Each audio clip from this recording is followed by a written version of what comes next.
नमस्कार, बहुत बहुत स्वागत आपका आनंद टीवी पर। मैं हूं आपके साथ पारुल। आज बात करेंगे राम दरबार, सियासी पिच तैयार। लोकसभा चुनाव से ठीक पहले राम मंदिर का मुद्दा बहुत तेजी से तूल पकड़ता जा रहा है। अयोध्या में भव्य राम मंदिर का निर्माण अपने अंतिम चरण में है। 22 जनवरी को पीएम नरेंद्र मोदी रामलला की प्राण प्रतिष्ठा में शामिल होंगे। इसको लेकर अभी से तैयारियां भी शुरू हो गई हैं। श्री राम जन्मभूमि तीर्थ क्षेत्र ट्रस्ट ने बुधवार को प्रधानमंत्री नरेंद्र मोदी को निमंत्रण दिया, जिसे उन्होंने स्वीकार किया।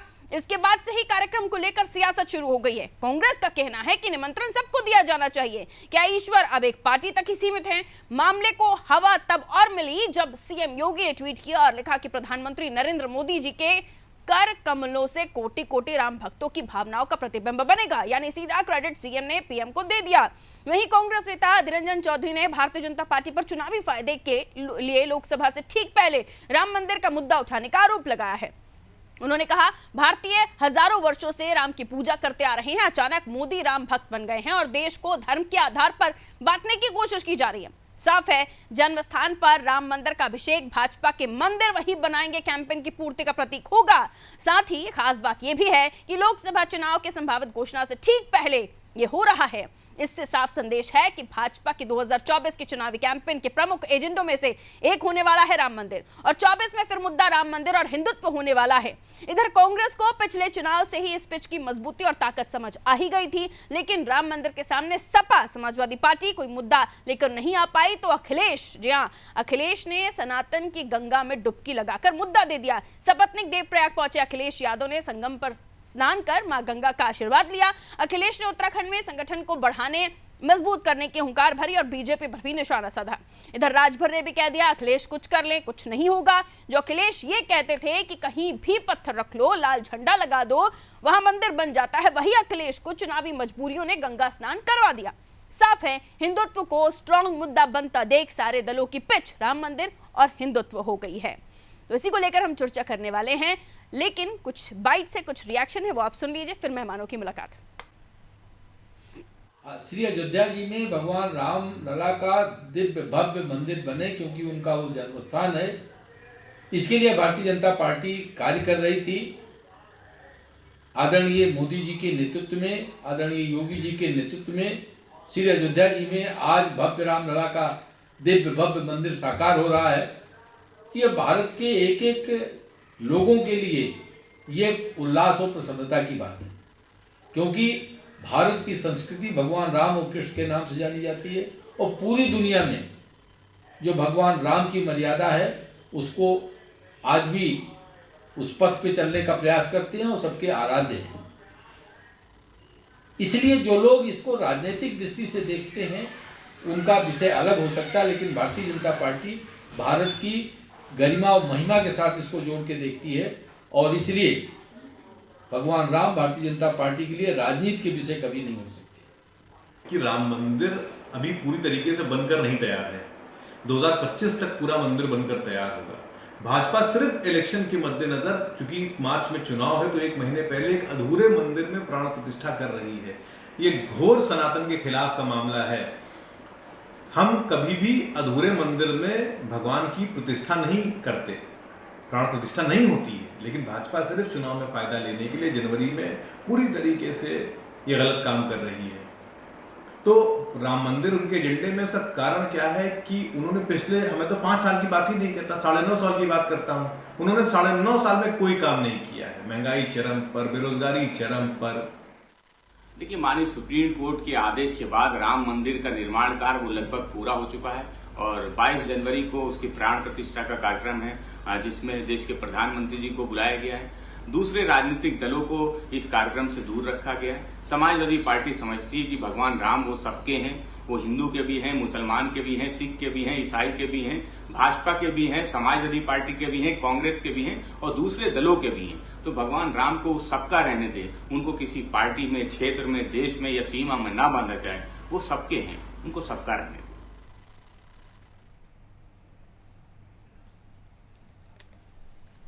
जाहिर है भगवान राम सभी के हैं, लेकिन राम मंदिर को लेकर अब भी सियासत हो रही है।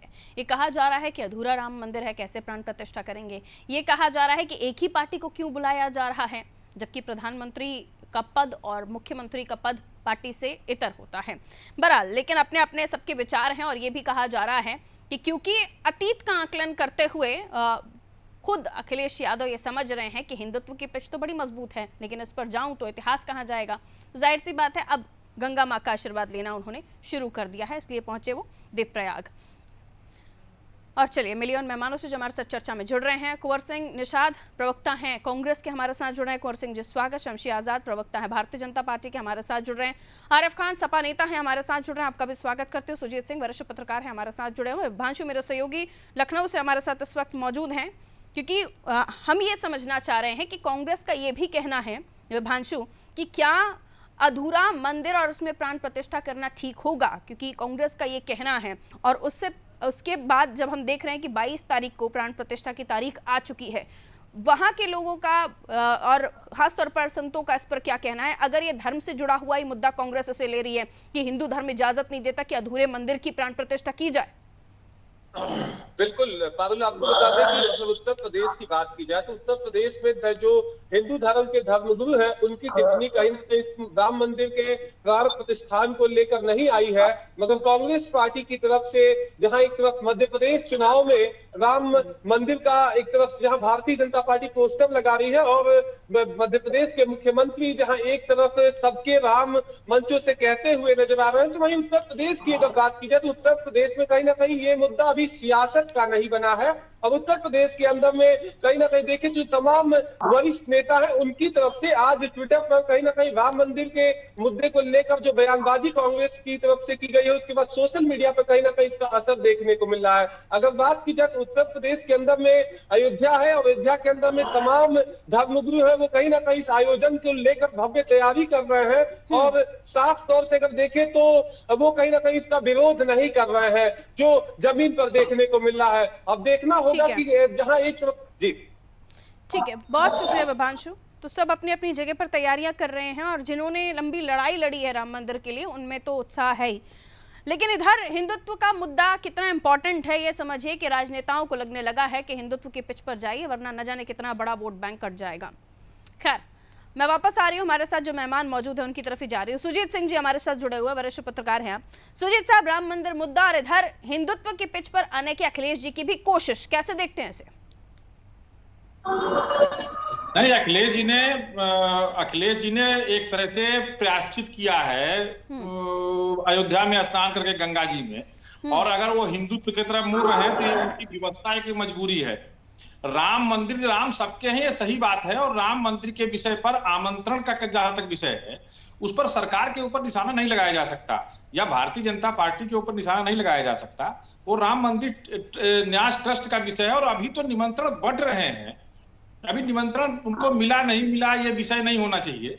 जहां तक भारतीय जनता पार्टी का चुनावी विषय अभी तो नहीं बना है ये, और आने वाले समय में राम मंदिर अब चुनावी विषय बनेगा इसकी संभावनाएं कम है। लेकिन एक चीज जरूर है कि पूरे देश ने इसको स्वागत किया है और देश विदेश सभी लोगों ने स्वागत इसका किया है। राम मंदिर बन रहा है, ये बहुत ही सब लोगों की वर्षों की प्यास थी, सैकड़ों सालों की प्यास थी जो आज पूरी हो रही है। टाइमिंग को लेकर सुजीत जी सवाल उठ रहे हैं कि लोकसभा चुनाव की घोषणा से पहले राम मंदिर मुद्दा बनाएगी बीजेपी और इसीलिए ही ये किया जा रहा है, कहिए। नहीं, बार बार ये बात क्यों आती है कि राम मंदिर का मुद्दा इस लोकसभा चुनाव, इस देश में तो 12 महीने चुनाव तो होता है, साल में 5 साल चुनाव तो होता रहता है इस देश में, हर समय चुनाव ही है। तो लोकसभा चुनाव को लेकर के ये विषय करना कि साहब लोकसभा चुनाव के पहले ऐसा कुछ नहीं है कि लोकसभा चुनाव, उसकी तैयारियां पूरी हो गई, राम मंदिर का निर्माण हो गया, पूरा हो गया, प्राण प्रतिष्ठा हो गई। शमशी साहब, सवाल यही कि टाइमिंग को लेकर सवाल उठ रहे हैं, इनविटेशन को लेकर सवाल उठ रहे हैं और ये भी माना जा रहा है कि आपको टक्कर देने मैदान में आ गए हैं अखिलेश, गंगा स्नान कर रहे हैं, कहिए। अखिलेश जी का असल में पाप, किसी ने कहा था कि मतलब वो कि राम तेरी गंगा मैली हो गई, जो बची हुई कुछ गंगा जी थी तो भी मैला करने का काम किया और उन्होंने जो करने का काम किया है। अभी कुछ दिन पहले मुसलमान बाकी के डिवाइस म्यूट करवा दीजिए प्लीज, बाकियों की ऑडियो डिस्टर्ब हो रही है। हाँ जी शमशी साहब कहिए।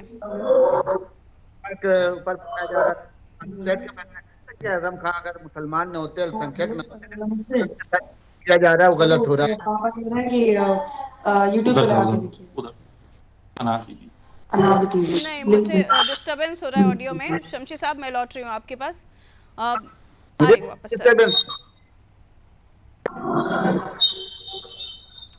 ठीक है आरिफ साहब, गंगा स्नान करने जा रहे हैं, उसके पहले भी आपका एक कार्यक्रम था नैमिषर ने, उसमें बताया जा रहा था कि आप लोग वहाँ शिखर सम्मेलन कर रहे हैं, माफ़ कीजिए प्रशिक्षण शिविर कर रहे हैं। ये एकदम से जो उतार है या टर्न है आपका, इसको लेकर क्या कहना चाहेंगे? क्योंकि ये कहा ही जा रहा है कि आप लोगों को लगने लगा है कि हिंदुत्व की लाइन ज़्यादा इम्पोर्टेंट है, इसलिए आपने आपका MY वाला फॉर्मूला चेंज करके PDA भी किया है। पारुल जी, सबसे पहले तो मैं आप सभी को आपके चैनल के माध्यम से भरत मिलाप की बधाई देना चाहूंगा। नवरात्र अभी खत्म हुआ है और भरत मिलाप चल रहा है।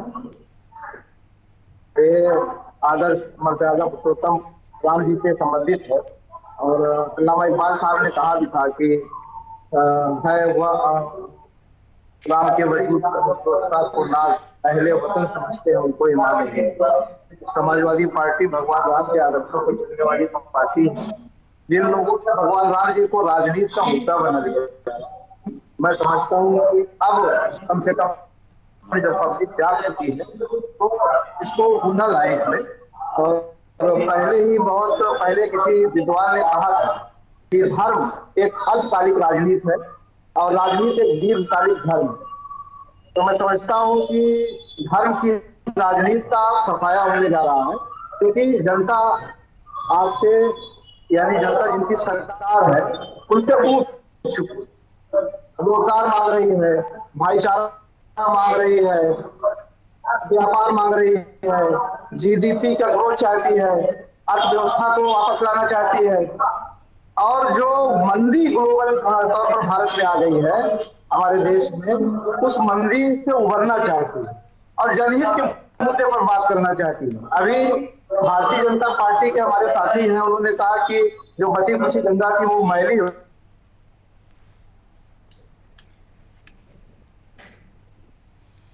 ठीक है, लेकिन बात वहीं आ जाती है कि आपका ये कहना है चुनावी मुद्दा नहीं है राम मंदिर, लेकिन राम मंदिर की वजह से क्या कुछ हुआ है उत्तर प्रदेश में, देश में, ये किसी से छिपा भी नहीं है।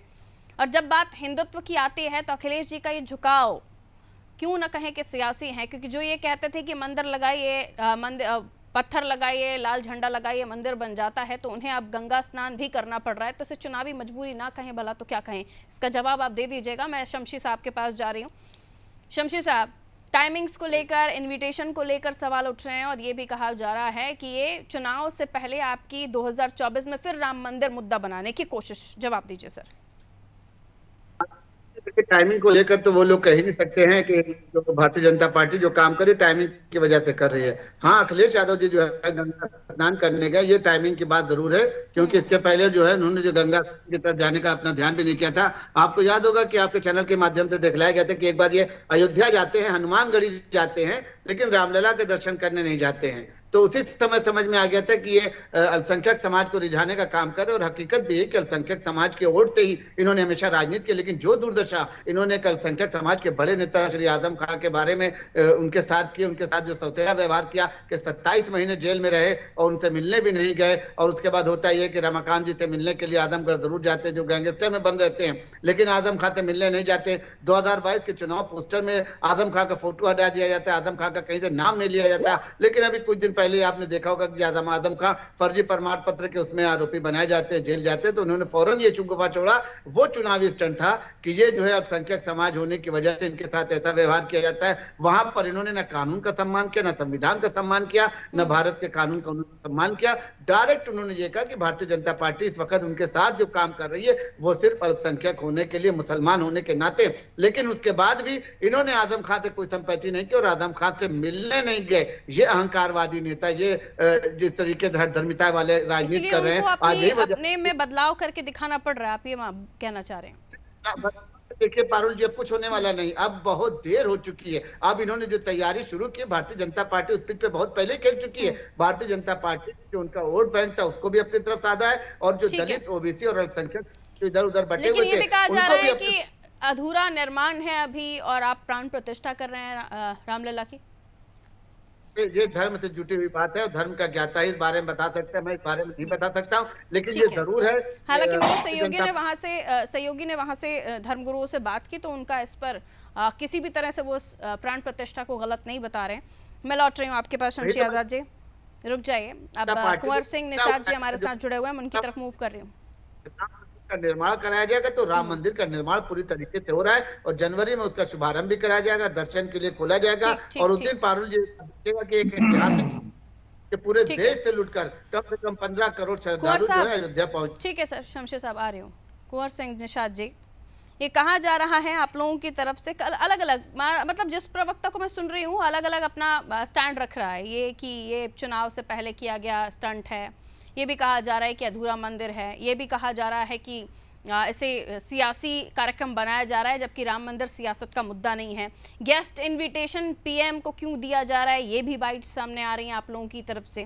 तो कुल मिलाकर इस राम मंदिर मामले में आप अपने आप को बैकफुट पर पाते हैं, इसलिए तरह तरह की बयानबाजी आ रही है क्या? अरुण जी, बहुत आपने अच्छी बात कही। आपकी वॉल पे मैं देख रहा हूँ, आप ही ने लिखा है कि राम दरबार और सियासी पिच तैयार, तो ये आप ही ने सियासी पिच तो तैयार हो ही गए हैं ना, कौन नहीं खेल रहा है इस पर? आम जन की बात है, आम जन की बात है। इस देश का एक एक व्यक्ति चीख चीख कर रोटी और रोजगार मांग रहा है, लेकिन ये लोग राम मंदिर का मुद्दा बना, सियासी मुद्दा बनाने में लगे हुए हैं। जिस प्रकार से कर्नाटक मंदिर को लेकर लड़ाई थी या नहीं थी, ये बताइए आप मुझे। मैं सिंगल क्वेश्चन पूछी, आप सिंगल जवाब दीजिए। सबक सिखाने का काम किया। अब अयोध्या में ये जाएंगे तो भगवान राम इनको सबक सिखाने का काम करेंगे, क्योंकि ये झूठे, मक्कार और बेईमानों की सरकार है। इन लोगों के जो कारनामे रहे, भाई ये गंगा के नाम पर आए थे सफाई करेंगे, लेकिन गंगा को बर्बाद करने का काम किया। अब ये राम मंदिर की बात कर रहे हैं। राम मंदिर में पूछना चाहता हूँ भाई, चारों शंकराचार्यों को बुलाया जाएगा कि नहीं? इस देश की राष्ट्रपति उस कार्यक्रम में शामिल होंगे कि नहीं? वो क्योंकि दलित हैं, उनको पिछली बार उद्घाटन के कार्यक्रम में नहीं बुलाया गया। तो राम मंदिर का बनने के बाद ये करेंगे, तो हम राष्ट्रपति जी को बुलाएंगे कि नहीं बुलाएंगे? इस देश में और भी बहुत सारी समस्याएं, लेकिन ये लोग हिंदू, मुसलमान, मंदिर, मस्जिद और इन सारी चीजों में उलझाकर असल मुद्दों से इस देश की जनता का ध्यान भटकाना चाहते हैं। यही भारतीय जनता पार्टी थी जिसने चुनावों में कहा था किसानों को फ्री सिंचाई के लिए बिजली देंगे, लेकिन नहीं दे पाए। इन्होंने कहा था युवाओं को रोजगार देंगे, लेकिन रोजगार का आंकड़ा बढ़ गया। किसानों को कर्ज माफी की बात इस देश के प्रधानमंत्री ने उत्तर प्रदेश में आके कही थी, लेकिन और उन्होंने यह भी कहा था कि पहली कैबिनेट बैठक में किसानों की कर्ज माफी पर आज तक सारी चीजें अपनी जगह है। रोजगार का मुद्दा भी है जिसपे मैंने डिबेट की है, महंगाई का मुद्दा भी है जिसपे मैंने डिबेट की है। उसके अलावा जिन तमाम मुद्दों को लेकर आप बात करें उनको भी लेकर मैं डिबेट कर चुकी हूँ। मुझे ये बताइए, राम मंदिर बन रहा है, 22 तारीख को प्राण प्रतिष्ठा होगी जनवरी में, उससे खुश है कि नहीं है? खुशी है कि नहीं है? राम मंदिर बन रहा है, प्राण प्रतिष्ठा हो रही है रामलला की, इससे खुश है कि नहीं है? मैं भगवान राम का परम भक्त होने के नाते बाकी सबको तो अपनी उम्मीद है अयोध्या राम मंदिर आप गए होंगे। राम का भक्त होने के नाते भगवान राम का नाम जहां भी लिया जाएगा, भगवान राम के दर्शन जाऊंगे, मैं वहां खुश हूँ। और भगवान राम का भव्य मंदिर बनेगा। आप भी उत्साहित होंगे कि 22 तारीख क्यों, और भी थोड़ा इधर उधर समय करके जल्दी कर लीजिए। व्यक्ति की जो समस्या है, मुझे उस पर आपत्ति है। किस चीज पर आपत्ति, रिपीट कीजिए सर। देखिए, मुझे आपत्ति है, इन्होंने झूठा वादा किया था कि कर्ज माफी करेंगे किसानों का, लेकिन नहीं राम किया। मंदिर और कर्ज माफी एक मुद्दा है क्या? एक मुद्दा है क्या? इन्होंने राम भक्त के लिए फिलहाल मुद्दा अहम क्या है? अगर आप अपने आप को परम राम भक्त बता रहे हैं तो मुद्दा आपके लिए अहम क्या है जो आज की डिबेट का होना चाहिए? हमारे सुजीत साहब, ठीक है रुक जाइए, थोड़ा सा फ्लैशबैक में ले जाती हूँ, कांग्रेसियों को सुनना चाहिए इस पर। सुजीत साहब, वो वक्त सोमनाथ मंदिर का याद होगा आपको, जब राजेंद्र प्रसाद जी इस वक्त राष्ट्रपति थे, उस वक्त उनको जाने से खुद नेहरू जी ने रोका था। ये इतिहास में दर्ज कहानी है। आज कांग्रेसियों का कहना है राष्ट्रपति जी को बुलाइए, तो कांग्रेसियों का स्टैंड नेहरू जी के समय पर अलग था और आज राहुल और प्रियंका गांधी और सोनिया गांधी जी के समय अलग हो गया है क्या? और ये तो आप भी मानेंगे कि फिलहाल जितने भी नेता कांग्रेस में हैं, नेहरू जी से बड़ी समझ वाले तो नहीं होंगे? अच्छा, मतलब ये प्रधानमंत्री जी क्या, ये भारतीय जनता पार्टी के लोग अलग हैं क्या? इनकी सोच अलग है क्या? इनको आपत्ति है क्या इस देश की राष्ट्रपति जितने अरे आप ही की कांग्रेस, आप ही के नेहरू जी नहीं चाहते थे कि राष्ट्रपति मौजूद रहे, तो आज की कांग्रेस नेहरू जी की कांग्रेस से अलग हो गई है, ये मान लिया जाए? सुजीत जी से जवाब है मेरा। इतिहास में बहुत सारी चीजें दर्ज हैं सर, उन घटनाओं को आज देखिए तो आपको खुद आईना देखना पड़ेगा। ठीक है सुजीत जी, रुक जाइए कुंवर सिंह जी, रुक जाइए। कांग्रेस जब सत्ता से बाहर हुई, मैं एक समीक्षात्मक बात कर रहा, कांग्रेस जब सत्ता से बाहर हुई तो कांग्रेस के स्वर दूसरे हो गए।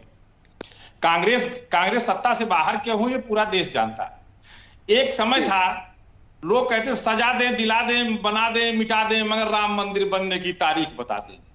आज जब डेट डिसाइड हो गई तो अब इस पर भी आपत्ति है देश को, इस पर भी आपत्ति है कांग्रेस को। साहब चुनाव के पहले कर दिया, चुनाव के अब बाद में करना चाहिए था इनको। दूसरी चीज मैं आपको बताऊं, जिस दिन राम मंदिर बनने की स्थिति आई थी उस समय पूरा का पूरा देश भाव विहल हो गया था, और पूरा का पूरा देश भाव विहल होकर के केवल एक ही बात कहता कि जैसे मैंने उस पर कविता उस समय मैं कभी कभी लिखता रहता तो मैंने अद्भुत और अलौकिक विस्मय सपनों सी वैदिक संध्या रमते रमते कणे कणे इतिरामा तुम्हें प्रणाम अयोध्या, बहुत लंबी कविता मैंने लिखी थी इस पर। वो हमने नहीं लिखी थी, मेरी आत्मा ने लिखी थी। राम मंदिर की प्राण प्रतिष्ठा 22 जनवरी को हो रही है। ये राष्ट्र का गौरव नहीं है, विश्व का गौरव है। और जहां तक हमारे कांग्रेस के भाई अभी कह रहे थे कि सिंचाई नहीं हुई, वो नहीं माफ हुआ, कर्ज माफी नहीं, वो कह रहे राष्ट्रपति को बुलाइए। तो राजेंद्र प्रसाद जी के समय आपको याद आता होगा जब सोमनाथ मंदिर के समय पर उन्हें ये बताया गया था कि उनका जाना ठीक नहीं है। वहां की नहीं। और कांग्रेस अपने समय में इस चीज को चाहिए होती तो इस मुद्दे का समाधान हो गया होता। यद्यपि इस मुद्दे का समाधान माननीय न्यायालय ने किया है और उत्तर प्रदेश सरकार उसमें बढ़ चढ़ करके काम कर रही है। योगी आदित्यनाथ जी उसमें बहुत बढ़ चढ़ करके काम कर रहे हैं। आपकी आवाज अभी लाइन पर नहीं है तो प्लीज रुक जाइएगा। आपकी आवाज लाइन पर नहीं जा रही, रुक जाइए सर जी। ठीक है सुजीत जी, मैं लौट रही हूँ अब क्योंकि समय कम है, बाकी मेहमानों के पास मैं बारी बारी से चली जाती हूँ। आरिफ साहब, जाहिर है कि आप जिस मुद्दे को लेकर 24 में अगर यही एजेंडा है तो आपको, क्योंकि आप पीडीए तो बना चुके हैं, लेकिन उससे क्या हासिल वो मत हो जाएंगे जो खासतौर पर कोर वोटर्स है भारतीय जनता पार्टी के लिए, और इसीलिए कोशिश करनी पड़ रही है गंगा स्नान की भी। आरिफ साहब अनम्यूट कीजिए, आरिफ साहब डिवाइस अपना जल्दी से अनम्यूट कीजिए। हाँ आरिफ साहब आप ही से सवाल है, अनम्यूट कीजिए जल्दी।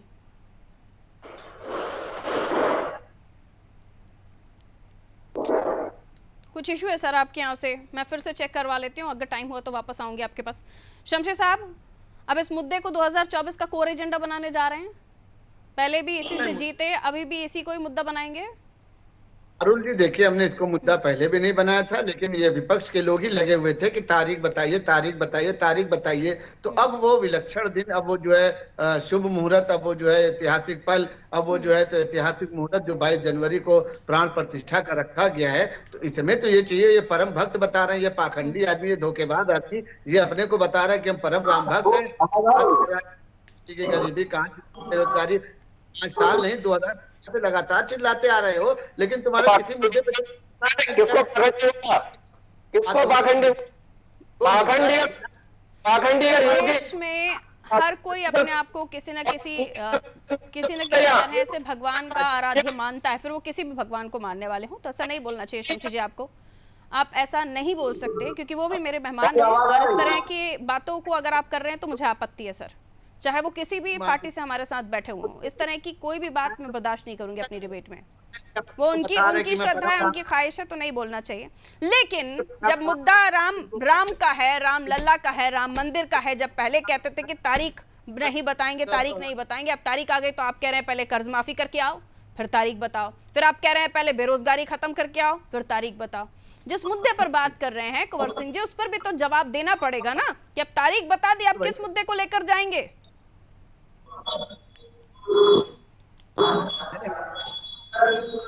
ठीक है कुंवर सिंह जी,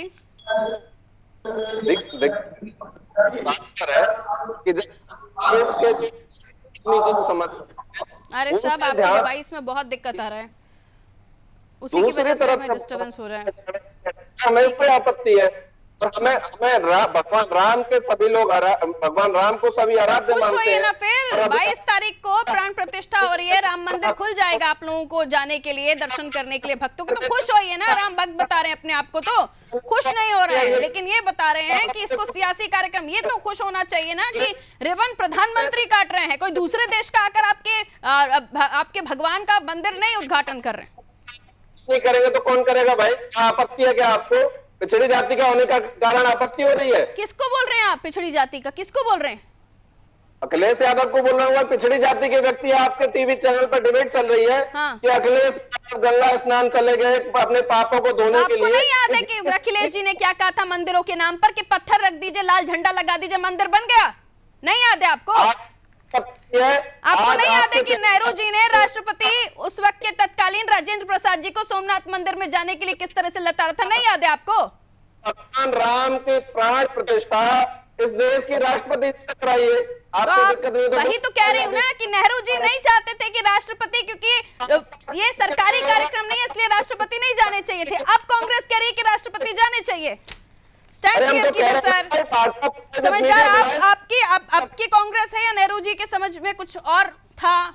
ठीक है, बहुत बहुत शुक्रिया आप सभी का हमारे साथ चर्चा में जुड़ने के लिए। उत्तर प्रदेश की हम बात कर रहे थे, राम मंदिर निर्माण के साथ उठ रही एक बार फिर से ऊपर सियासत, और साथ ही अखिलेश जी का करने जाना गंगा स्नान। ये बताता है कि 2024 में हिंदुत्व होगा कोर मुद्दा, और उसमें राम मंदिर निर्माण और राम मंदिर की रामलला की प्राण प्रतिष्ठा होने जा रही है, और इसकी टाइमिंग को लेकर भी सवाल उठ रहे हैं। तो जाहिर सी बात है 24 में इन मुद्दों को बहुत ज्यादा दूर जाता हुआ नहीं देखेंगे, सुनेंगे आप 24 में इन मुद्दों को। लेकिन सवाल ये है कि जो पार्टी MY फैक्टर, जिनका कोर वोटर मुस्लिम और यादव था, फिर उन्होंने PDA बनाया, पिछड़ा, दलित, अल्पसंख्यक, अब जाना पड़ रहा है गंगा स्नान के लिए। तो ये चुनावी मजबूरियां नहीं तो क्या है? दीजिए इजाजत, नमस्कार।